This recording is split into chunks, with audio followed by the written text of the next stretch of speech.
All right, everyone, welcome to the tutorial for Homework 2 in Logos. So just as a precursor, I am using Logos 6. If you have Logos 7, it may look a little bit different. If you have 5 or earlier, I can't guarantee precisely that it will do what you need it to do. So feel free to text me or email me with any questions if you have an earlier version. So what you're going to want to do is open your library, and that's this book-like icon in the top left corner. Go ahead and click on that. And I've already searched for it previously, so it's showing up, but you should have something that looks like this.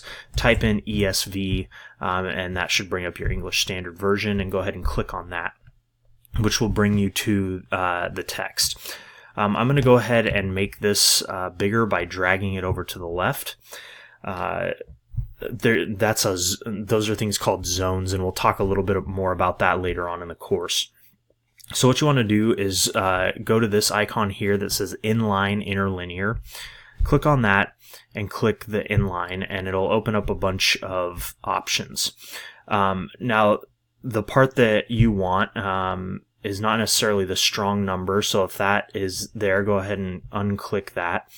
And you don't necessarily want the manuscript, though you could leave that. And actually, yeah, for this, go ahead and leave that. So just unclick the strong numbers. There's just a lot of information there, and I'd like it to clean up a little bit. And go ahead and click low NIDA to take that off as well. The morphology I'm going to leave there because it's going to become important next week, so just get used to seeing it. Okay, so now we've got the text in front of us. I want to make sure we're in the right text, though. So let's go to Romans 4:24, which is where you'll be doing your homework. So here's the verse number and the English translation in the ESV that you can follow along with. And what you want to do is scroll along the English language until you find the word raised. And that's right here. So, I should also mention that if you're having trouble with how big your font is, if you hit on a PC Control minus or Control plus, it'll make the text bigger. And for Mac, if you hit Command plus or Command minus, it'll make the text smaller or bigger. So here we found raised. What we see underneath it is the Greek word that appears in the Greek text. Underneath that, we have the lexical form, that is the version of the word that you would find if you looked it up in a Greek dictionary. And then we have what's called the morphology, or how the word is parsed in Greek. This is going to give you a bunch of information that, as of right now, you don't need to deal with. So what you want to do is go ahead and right-click on that word, and it's actually going to highlight that whole section of words. What we want to do is a Bible word study, but before we do that, you want to make sure you click the word that says lemma. That's the lexical form of the word. So make sure that's highlighted, and then go ahead and click Bible word study. And what this is going to do is it's going to, under the lemma section, it's going to list all the dictionaries you have access to. In this particular case, I've asked you to consult the Theological Dictionary of the New Testament and Low NIDA. If they don't show up there, then you can actually go into your library and look up Low NIDA and open that up and search the word there.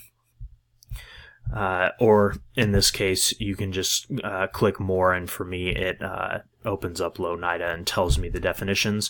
Now, if you want to open these up in separate panes, all you have to do is click, and it'll open it up. And so now I've got the lexical entry for Low NIDA right in front of me in a new tab, and I can just go back to the word study here.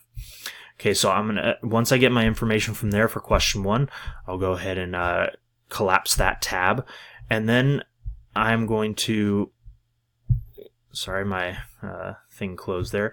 I'm going to go down to the example usages.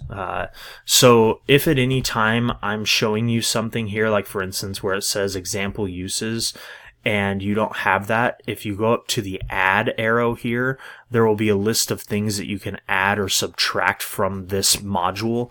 And so if you don't see something, go ahead and click on it and it should show up.